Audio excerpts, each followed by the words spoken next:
This is your GY6 YY150T28 Variator Roller Weight Cleaning Session. Welcome one and all to exciting new times with cleaning your roller weights with an eraser. It does actually do a very good job. This takes a little bit because it is round and you need a lot of contact surface. If you have a better way of doing it, I recommend you probably do it that way. Stringing them on a string or a cord or something and dipping them into a parts washer and scrubbing them off is probably the best way to do it.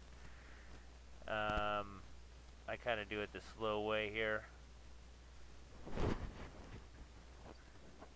It works though. It's effective, but very, very time consuming, as you can see. Well, we have time, so I'm going to talk. I'm going to talk about slider weights versus roller weights. Some people swear on slider weights that they make more contact with the surface of your variator. Excuse me. And they say the slider weights are more effective and durable and last longer and this and that. I haven't conducted any tests, to be honest with you. And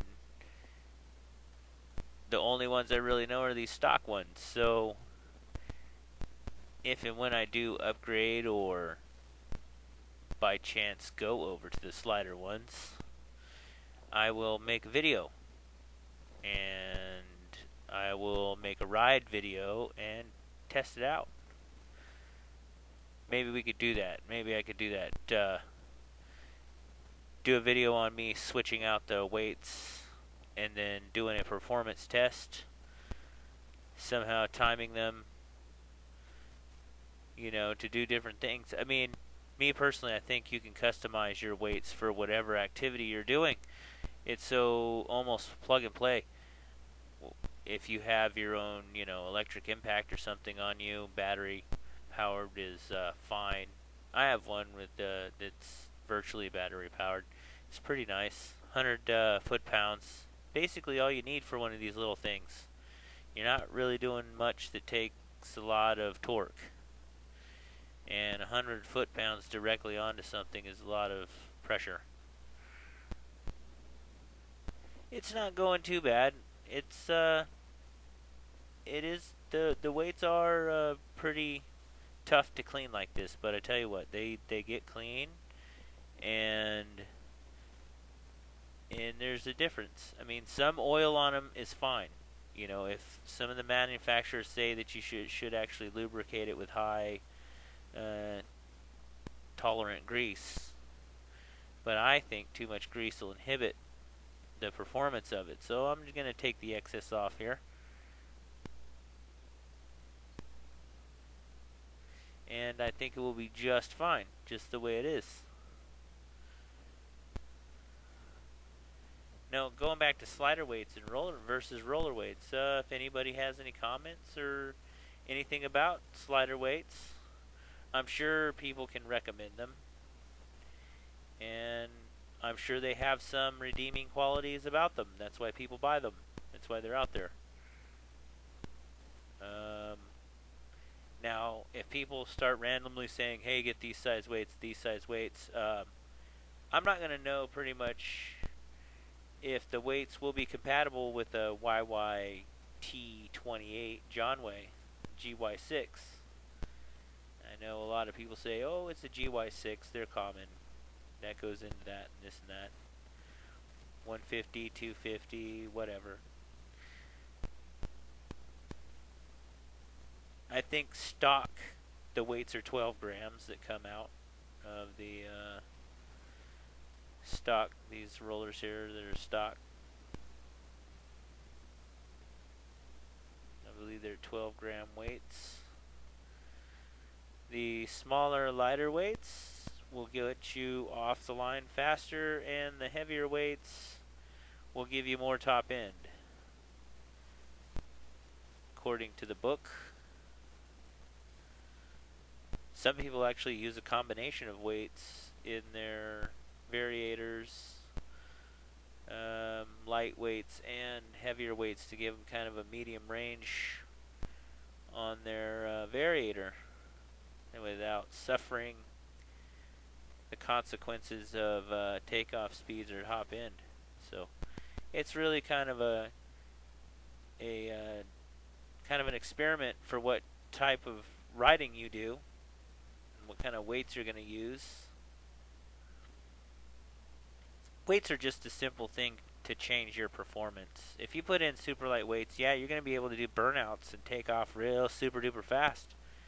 But you won't have any top end. You won't be able to stay up. You won't go 50. You'll go about, what, 35, 40 maybe. But you'll be able to do wheelies the whole time. Heavier weights, you know, you can hit a little bit of top end. If you're a heavier rider, I don't recommend heavier weights, because then you're going to see a little lack of performance, because it is in those higher RPMs. As you can see, it takes time, but it's working.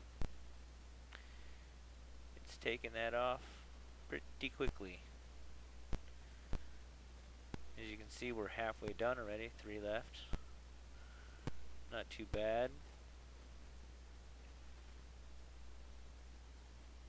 I'm sure the whole solvent thing would have probably been quicker, faster than what I'm doing here.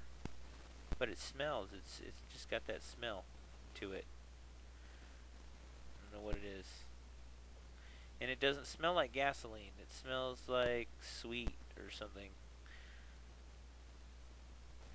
I'm talking about the solvent that's used in solvent tanks, heated solvent tanks. Those are nice. Sometimes you have them in big shops.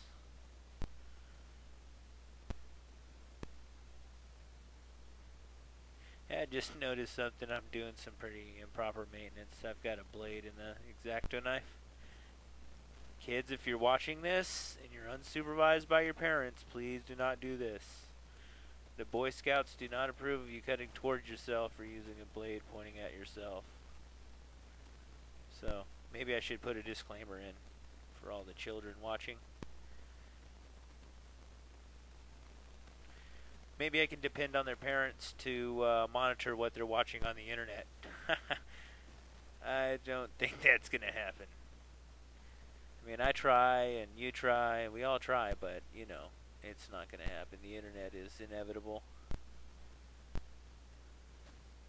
So we're down to our last roller here.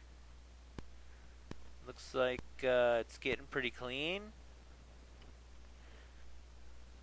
If you could tell, if you go back to the beginning of it, most of them started almost pure black. And now at least you can see a little bit through it. So it is an effective technique. These erasers that I'm using aren't the best in the world, so yeah. Anyway, thanks for watching. We'll see you on the next one. Stay tuned.